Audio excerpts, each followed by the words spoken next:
The wind came off the desert like it had something to prove, carrying dust and the smell of sage through the gap where the screen door didn't close right anymore.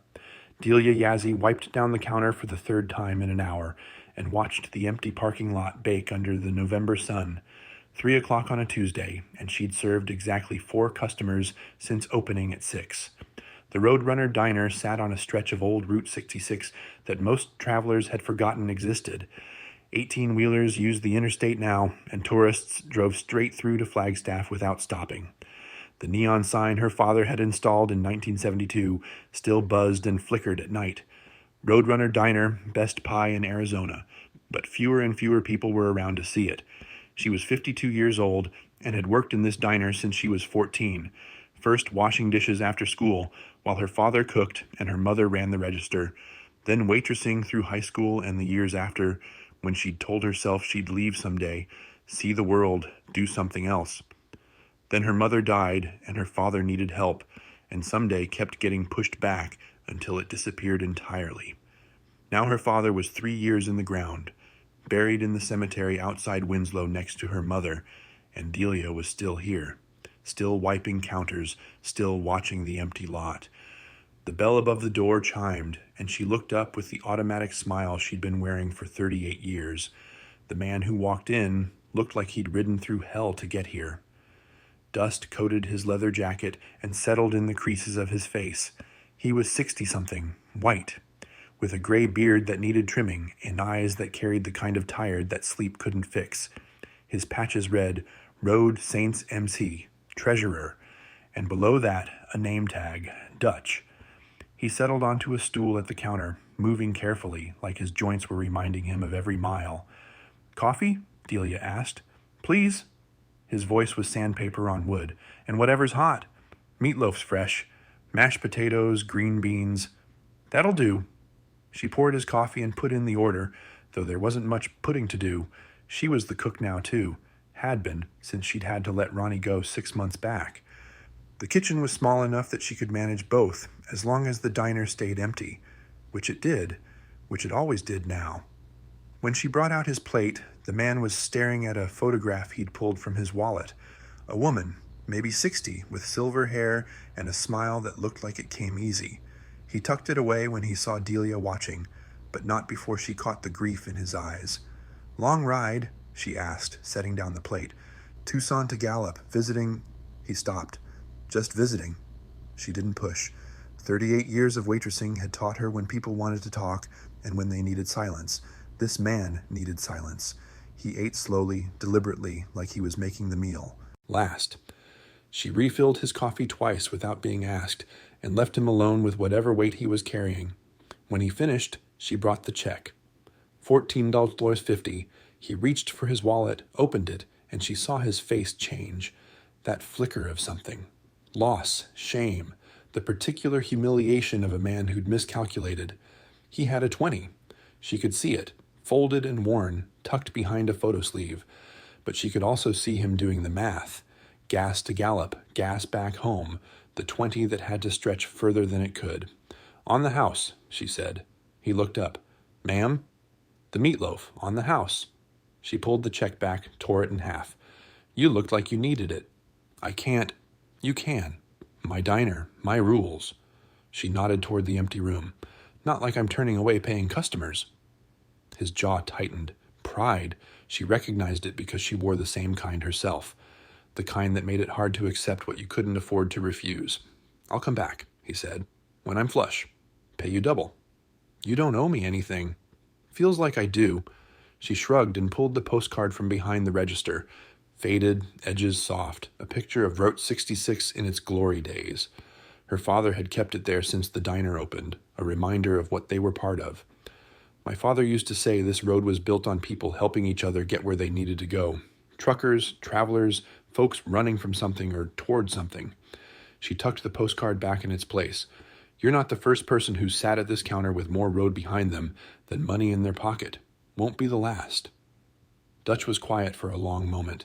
Then he reached into his jacket and pulled out a small notebook, the kind truckers used to keep logs in before everything went digital. What's your name? Delia Yazzie. He wrote it down. And this place? Roadrunner Diner. Been here since '72. My father built it. He wrote that, too. She didn't know why, didn't ask. Thank you, Delia.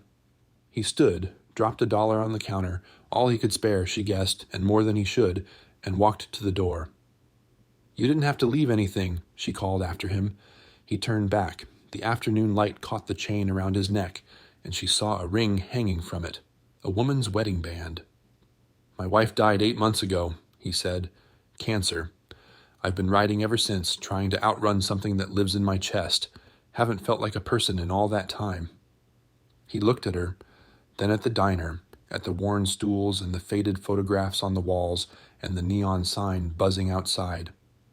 This is the first place that felt like somewhere instead of nowhere. The first meal that tasted like anything. I don't know how to thank you for that. You just did. He nodded once, then pushed through the screen door and out into the wind.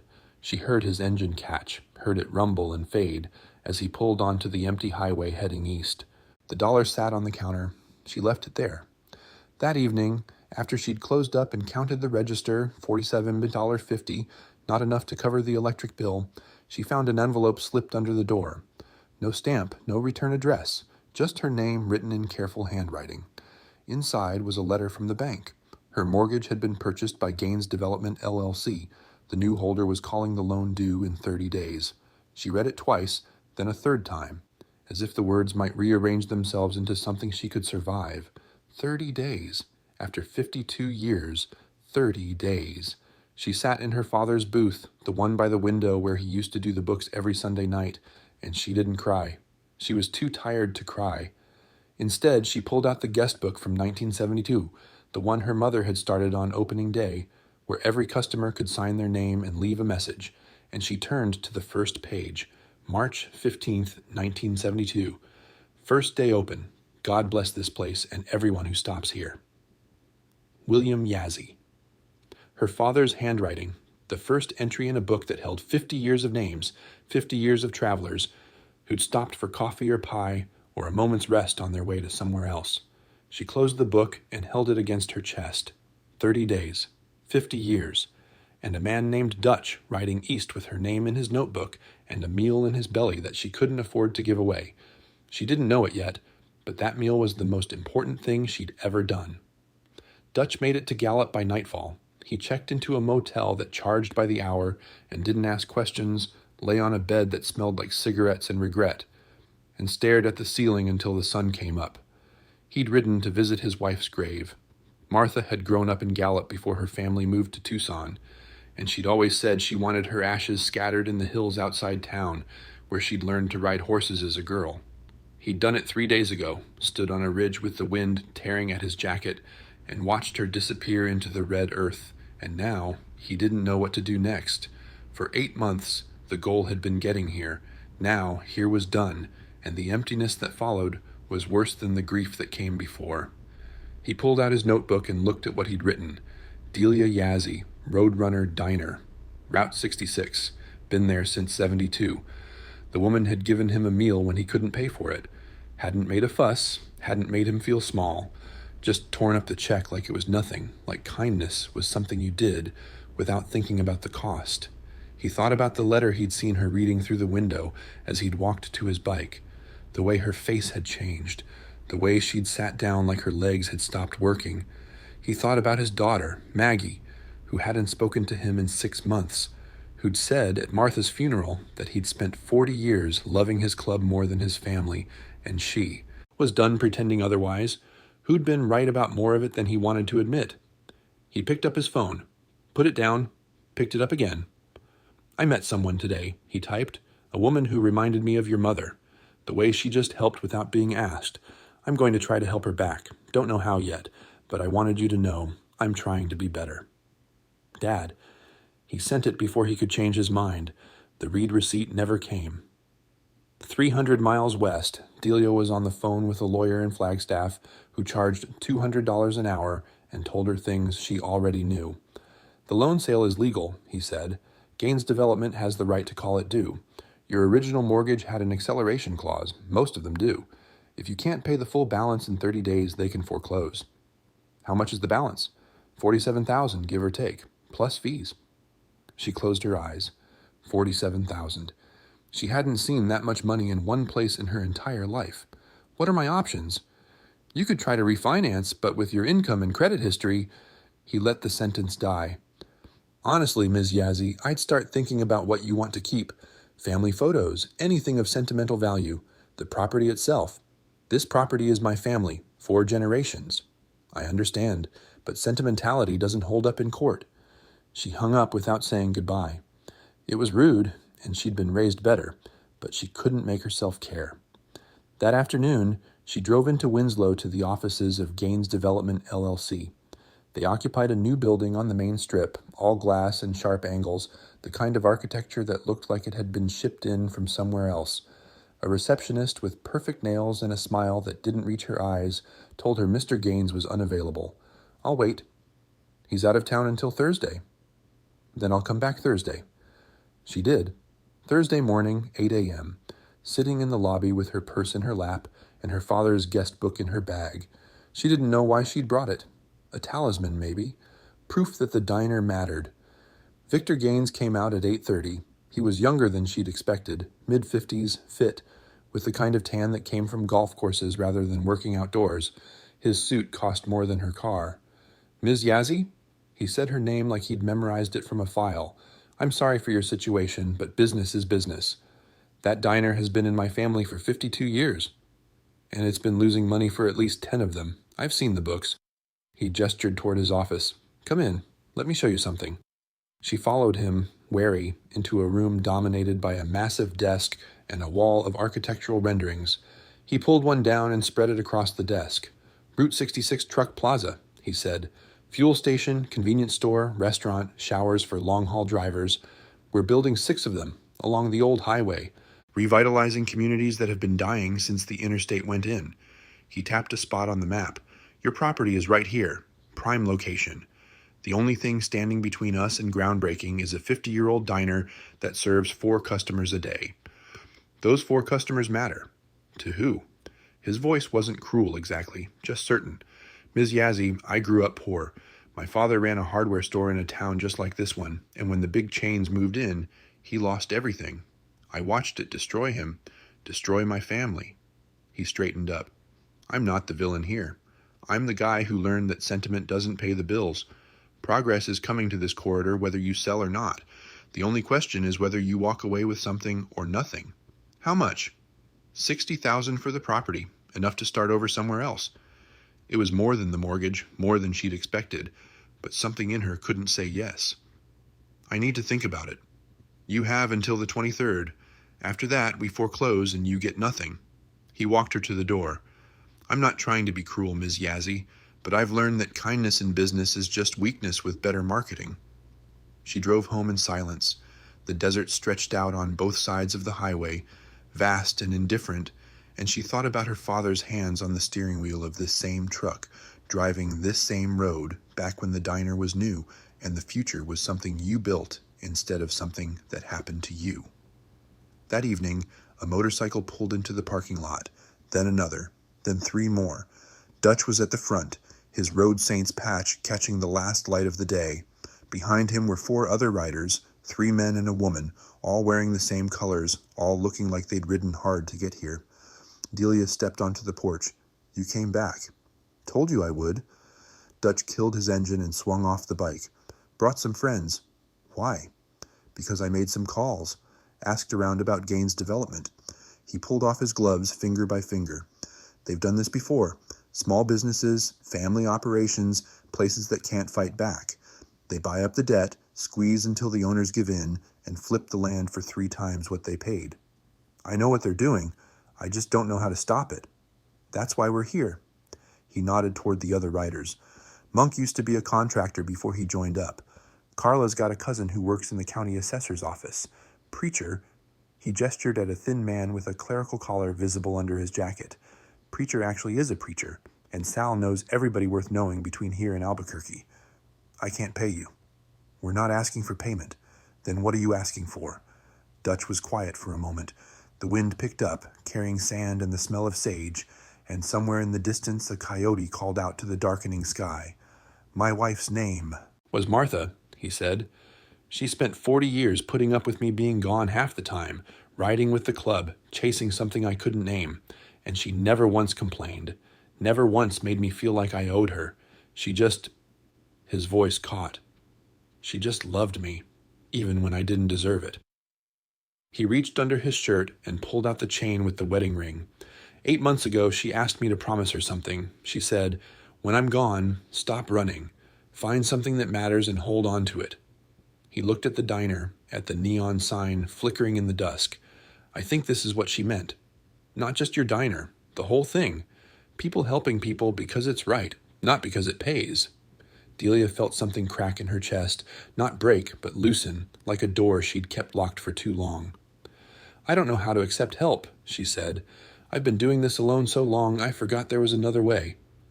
"Then let us remind you." She looked at the 5 riders standing in her parking lot, strangers who'd driven hundreds of miles because an old man had written her name in a notebook.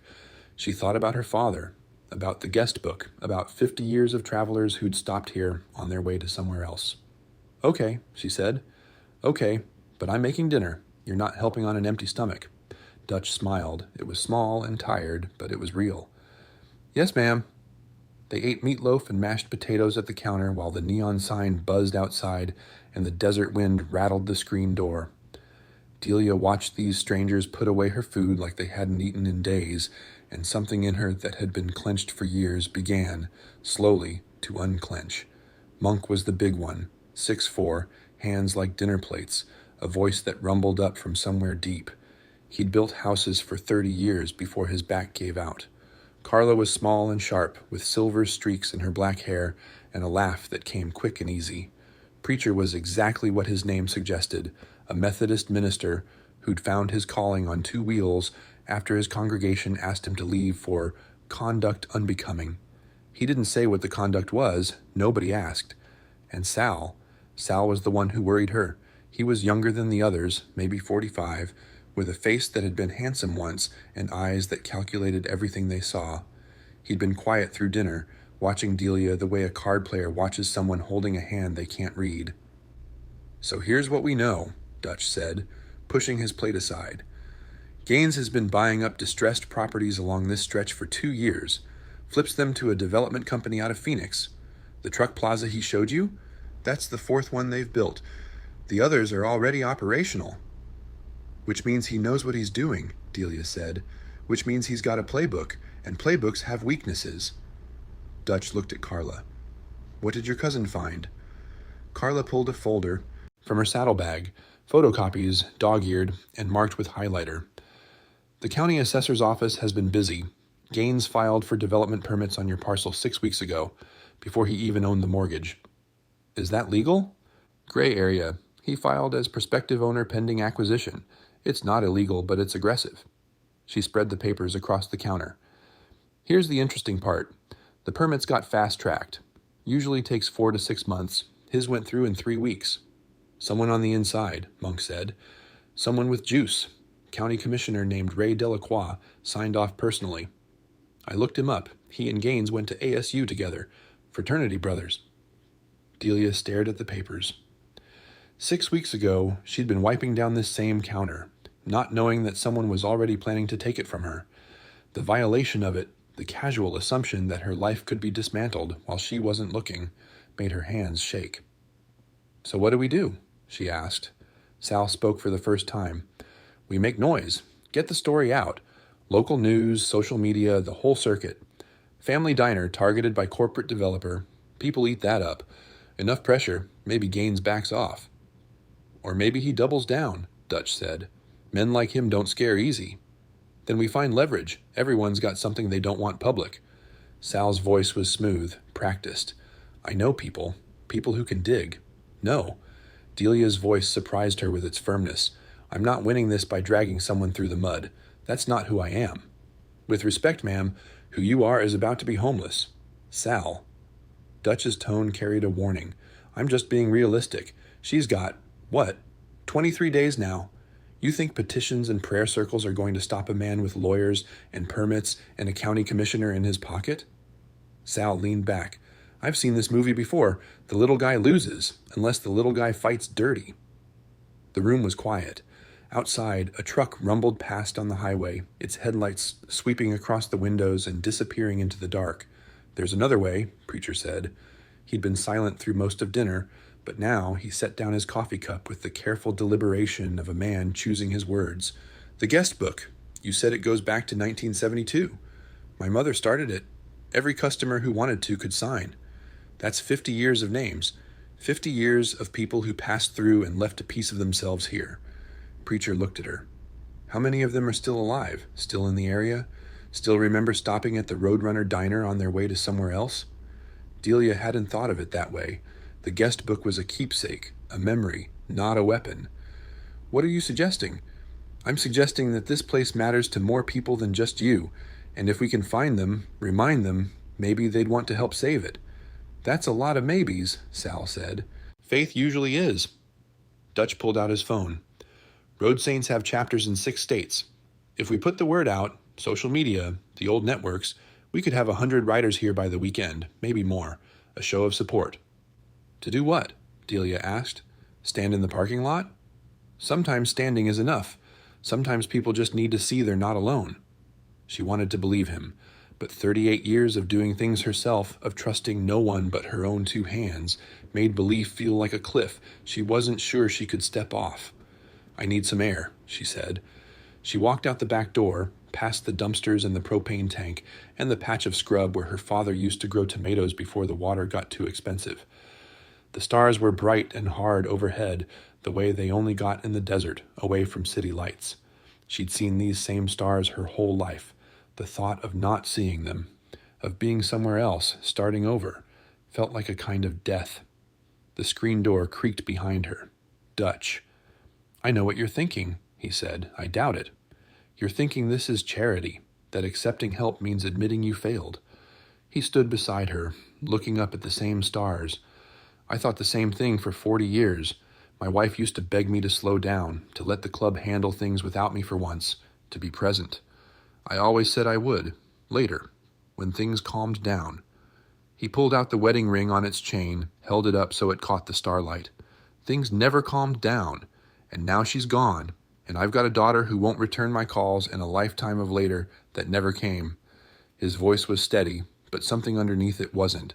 "I'm not here because I feel sorry for you, Delia. I'm here because I need this. I need to do something that matters before I run out of time to do anything at all."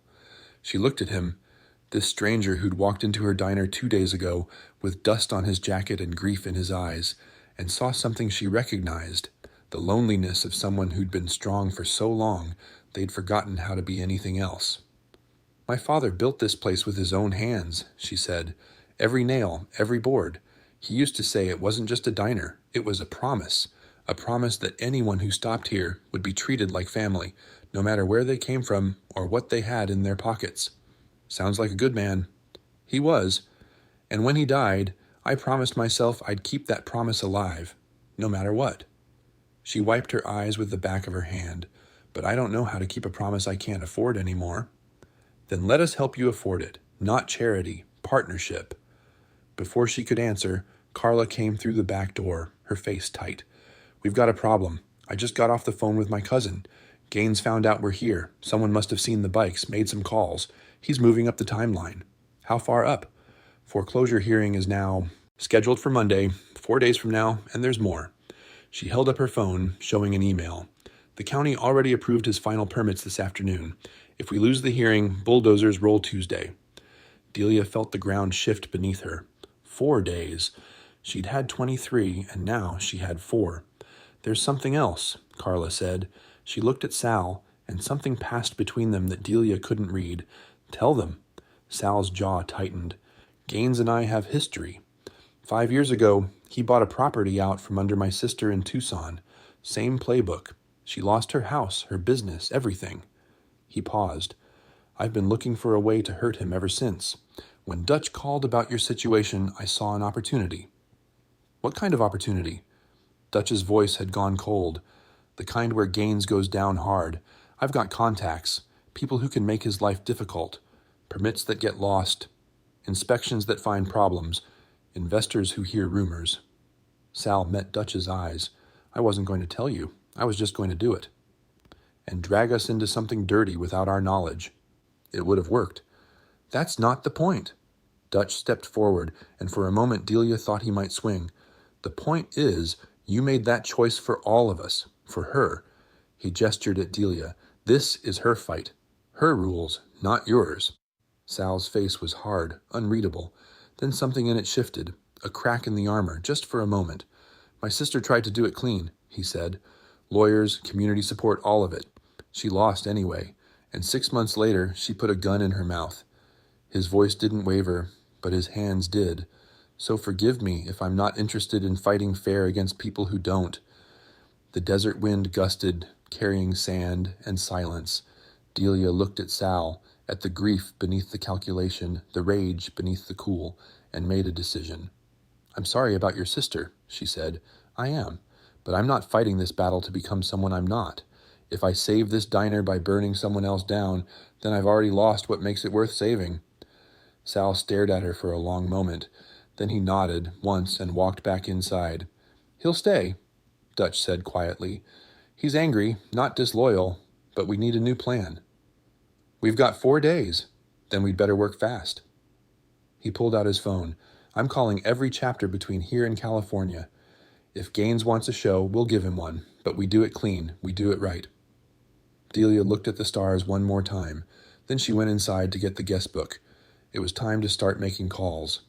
The next 72 hours blurred together like highway lines at midnight. Delia worked the phone until her voice gave out, then worked it some more. The guest book held over 3,000 names, and she called everyone she could find a number for. Most didn't answer. Some didn't remember. But enough did. Enough said yes. I stopped there in '84 on my honeymoon, or my father used to take us every summer, or I broke down outside Winslow, and your dad gave me a meal I couldn't pay for. That by Saturday night, she had a list of 47 people who said they'd come to the hearing. 47 strangers connected by nothing but a diner and a memory. Dutch's network moved faster. The Road Saints put out the call, and it rippled through chapters in Arizona, New Mexico, Nevada, California. By Sunday morning, confirmation texts were pouring in. 20 from Tucson, 15 from Albuquerque, 30 from Phoenix, a group of 12 riding down from Flagstaff. How many? Delia asked, watching Dutch scroll through his phone. 120 confirmed, probably more who will just show up. She sat down. Her legs had stopped working properly. That's a lot of motorcycles. That's a lot of people who believe in something. He tucked the phone away. Now we just have to give them something to believe for. Sunday night, Delia couldn't sleep. She lay in the apartment above the diner, the same apartment where she'd grown up, where her parents had lived and loved and grown old, and listened to the silence. Tomorrow, one way or another, everything would change.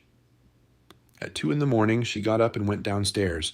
The diner was dark, except for the neon sign outside, casting red and blue shadows across the counter. She sat in her father's booth and opened the guest book to a random page. June 3rd, 1989. Best pie I ever had. Delia, you're going to run this place better than your old man someday. Martha Hendricks, Tucson, AZ. She stared at the name. Martha, Tucson. She flipped back through the pages, searching, until she found another entry in the same handwriting. August 17th, 1985. Stopped here with my husband on our way to the Grand Canyon. He's outside fixing a stranger's flat tire, because that's who he is. This place feels like home. Martha Hendricks, Dutch's wife. She'd been here. 34 years ago, she'd sat at this counter and written in this book, and called this place home. Delia closed the guest book and held it against her chest, the way she'd held it the night the foreclosure letter came. But this time, she wasn't holding grief.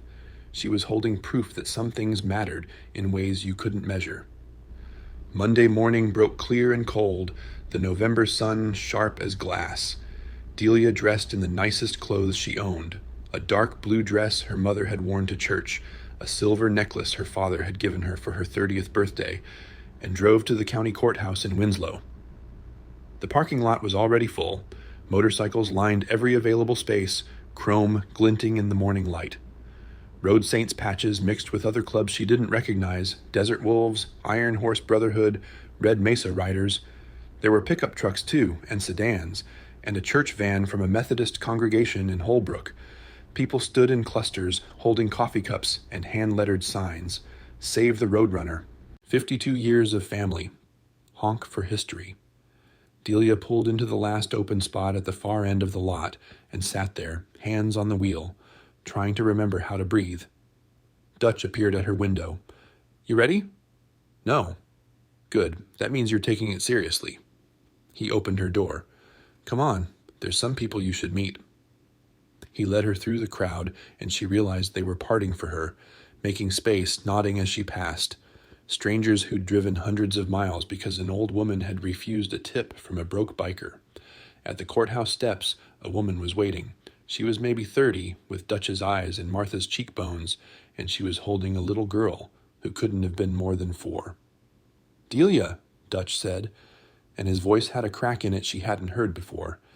This is my daughter, Maggie, and my granddaughter, Rose. Maggie stepped forward. Her eyes were red-rimmed, but her handshake was firm. He called me, she said. First real conversation we've had in 6 months. Told me about you, about what you did for him. She glanced at her father, then back at Delia. My mom used to talk about this place. She stopped here once, years ago. Said it felt like home. I know. Delia pulled the guest book from her bag and opened it to the page she'd marked. She signed the book. Maggie read her mother's handwriting. This place feels like home. And her face crumpled. Dutch put his arm around her, and she led him, and the little girl looked between them with the uncomplicated curiosity of someone too young to understand what she was witnessing. Thank you, Maggie whispered to Delia, for bringing him back. The courtroom was standing room only. Every seat filled, people lining the walls, spilling into the hallway. A local news crew had set up in the back corner, their camera light blinking red.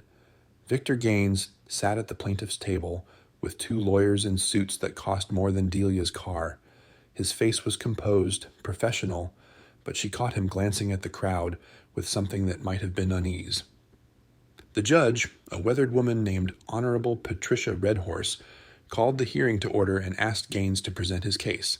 It was straightforward. The mortgage had been legally purchased. The acceleration clause was valid. The defendant had failed to pay the balance due. Foreclosure was the appropriate remedy. Ms. Yazzie, Judge Redhorse said, do you have a response? Delia stood. Her knees were trembling, but her voice came out steady. Your Honor, I'm not a lawyer. I don't have legal arguments or fancy paperwork. What I have is this. She held up the guest book. This is 52 years of history. Every name in here is someone who stopped at my family's diner and left a piece of themselves behind. Truck drivers and tourists, families on vacation, people who broke down on the highway and needed a meal they couldn't afford. She opened to Martha's entry. A woman named Martha Hendricks came through in 1985. She wrote that our diner felt like home. She died 8 months ago, and her husband rode across 2 states to scatter her ashes. He stopped at my diner on his way, and I gave him a meal, because that's what my father taught me to do. She looked at the crowd, at Dutch and Maggie and Rose, at Monk and Carla and Preacher, at the 100 strangers who'd shown up because someone asked them to. Mr. Gaines says progress is coming whether I sell or not. Maybe he's right, but there's a kind of progress that builds things and a kind that just bulldozes whatever's in the way. She turned to face Gaines directly. My father built that diner with his own hands. He made a promise that anyone who stopped there would be treated like family. I've spent my whole life keeping that promise, and I'm asking this court to give me the chance to keep it a little longer. The courtroom was silent. Judge Redhorse made a note, her face unreadable. Mr. Gaines, do you have anything to add? Gaines stood. He looked at Delia, at the crowd, at the camera recording everything, and something in his expression shifted, not softened exactly, but complicated, like he was remembering something he'd tried to forget. Your Honor, may I have a moment? He walked to Delia's table. Up close, she could see the lines around his eyes, the gray at his temples. He wasn't the villain she'd imagined. He was just a man who'd learned the wrong lessons from the right pain. My father ran a hardware store, he said quietly, so only she could hear. When he lost it, he never recovered. I swore I'd never be that vulnerable again. He paused. But I also remember what it felt like when people showed up, when the whole town came out for his going out of business sale, not to buy things, but just to say thank you. He looked at the crowd again, at the signs, at the faces. "I'm not withdrawing the foreclosure," he said, "but I'm willing to renegotiate, extend the timeline, restructure the debt." He met her eyes. "You've got something I don't know how to build. Maybe that's worth more than a truck plaza." Judge Redhorse cleared her throat. "Am I to understand the parties are willing to negotiate?" "Yes, Your Honor," Gaines said. "Then I'm granting a 90-day continuance. Ms. Yazzie, Mr. Gaines, I expect you to use that time productively. If you can't reach an agreement, we'll reconvene in February." She banged her gavel. "Court is adjourned." The room erupted. People cheering, hugging, crying. Dutch pushed through the crowd and wrapped Delia in a hug that lifted her off her feet. "You did it," he said. "We did it, all of us." Outside, the parking lot had become a celebration. Someone had set up a grill. Music was playing from a truck's speakers. The Methodist minister from Holbrook was leading a group in an off-key rendition of "This Land is Your Land." Delia stood on the courthouse steps and looked out at the crowd, at the motorcycles and the signs and the people who'd come, because they believed in something worth saving. The Route 66 postcard was in her pocket, the one her father had kept behind the register. She pulled it out and looked at it. "Best pie in Arizona." 90 days, she said to Dutch. "That's not a win. That's a stay of execution." "It's a chance. That's all any of us get." He nodded toward Maggie, who was letting Rose sit on his motorcycle and pretend to drive. 3 days ago, I didn't think I'd ever see my granddaughter. Now look." Delia watched the little girl grip the handlebars, making engine noises with her mouth, and felt something loosen in her chest. "Your wife signed my guest book," she said. "Did I tell you that?" "You did." She said the place felt like home. Dutch was quiet for a moment. Then he reached under his shirt and unclasped the chain with Martha's wedding ring. "I've been carrying this since she died," he said. "Couldn't let it go, but I think—" He pressed it into Delia's hand. "I think she'd want it to stay somewhere that felt like home." Delia looked at the ring, small and warm from his skin. "I can't take this." "You're not taking it. You're keeping it safe." He smiled, and for the first time since she'd met him, it reached his eyes. "Besides, I'll be back. Someone's got to help you figure out those negotiations." She closed her fingers around the ring. A stranger's grief entrusted to her keeping, a promise made and kept and passed along. "Thank you," she said, "for everything." "Thank you for the meatloaf." She laughed. It came out rough, more sob than sound, but it was real. Around them, the celebration continued. The sun climbed higher. And somewhere in the distance, an engine started, a single motorcycle pulling onto the highway, heading east, carrying someone toward whatever came next. 3 months later, the neon sign still buzzed. Delia stood on the porch of the Roadrunner Diner and watched the February sunset paint the desert in shades of copper and rose. The wind had teeth tonight, carrying the promise of snow from the mountains up north, but she didn't mind. She'd survived worse winters. She'd survived this one, too. The negotiations with Gaines had taken 6 weeks. Long meetings in conference rooms that smelled like burnt coffee, lawyers talking in circles, numbers scratched out and rewritten on yellow legal pads. In the end, they'd reached a compromise that satisfied no one completely, which meant, Preacher said, that it was probably fair.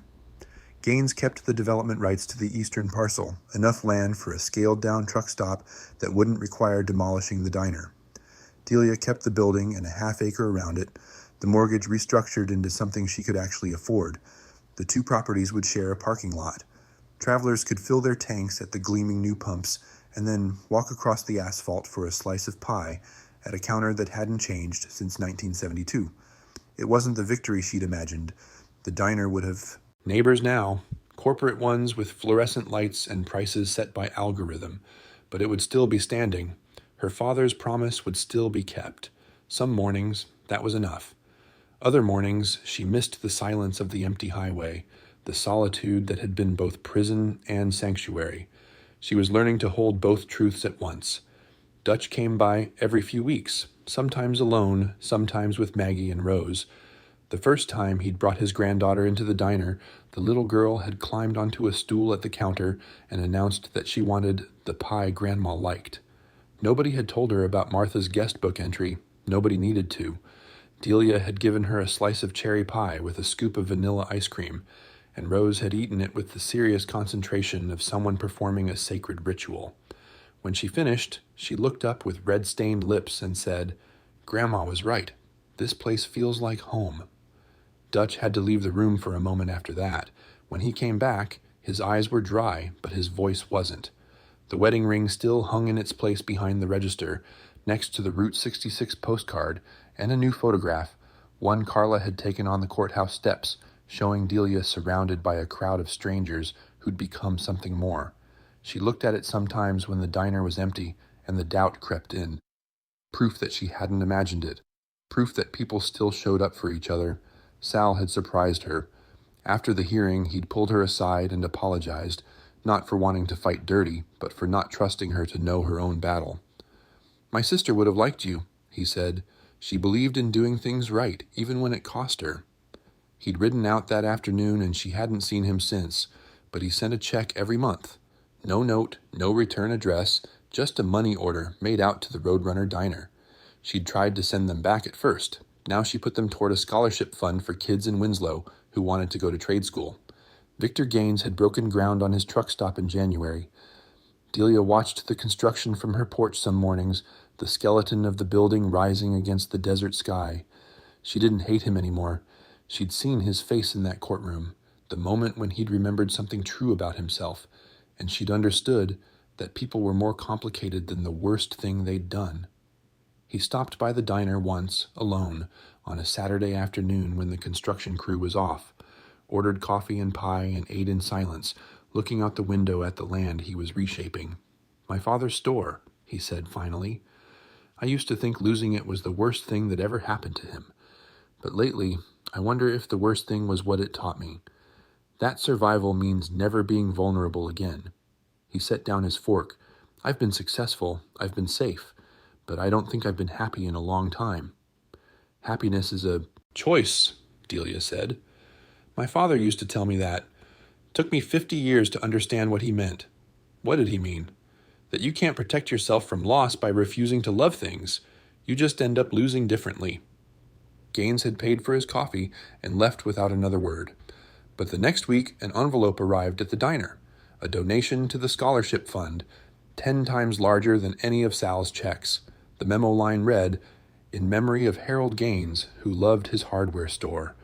The guest book had a new section now. Delia had started a second volume after the hearing, and it was filling up faster than the first one ever had. Road saints stopping on their way through. Families who'd heard the story and wanted to see the place for themselves. Strangers who signed their names and wrote things like, "Thank you for fighting." "And some things are worth saving, and my grandfather stopped here in 1978. Glad you're still open." She read the entries every night before bed, the way some people read scripture. Reminders that the world was full of people willing to show up if someone just asked them to. The screen door creaked open behind her. Monk's heavy footsteps, recognizable by now. "Truck's coming," he said. "Looks like the Flagstaff crew, early for the memorial ride." Every month now, on the third Sunday, bikers came from across the state to ride the old Route 66 corridor and end up at the Roadrunner for dinner. They called it the Martha Hendricks Memorial Ride, though Dutch insisted his wife would have found the name embarrassing.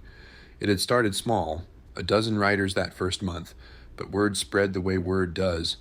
Last month, they'd had 60. This month, Delia had prepped for 80. "Tell them coffee's hot," she said. "I'll be right in." Monk went back inside. Delia stayed on the porch a moment longer, watching the dust cloud grow on the horizon. Headlights flickered in the fading light, 1, then 5, then more than she could count. She thought about her father, who'd built this place with his own hands and believed that strangers were just family you hadn't met yet. She thought about her mother, who'd started a guest book because she wanted people to leave a piece of themselves behind. She thought about Dutch, riding through grief until he found a place that felt like somewhere instead of nowhere. The first motorcycles turned into the parking lot, chrome catching the last light of the day. Engines cut off one by one, and voices rose in greeting, and the diner filled with the sound of people who'd come because they wanted to be here. Delia went inside to start pouring coffee. Some places are more than buildings. They're promises. kept by people who refuse to let them break. If this story moved you, subscribe so you never miss one, and tell us in the comments, what's a place that feels like home to you?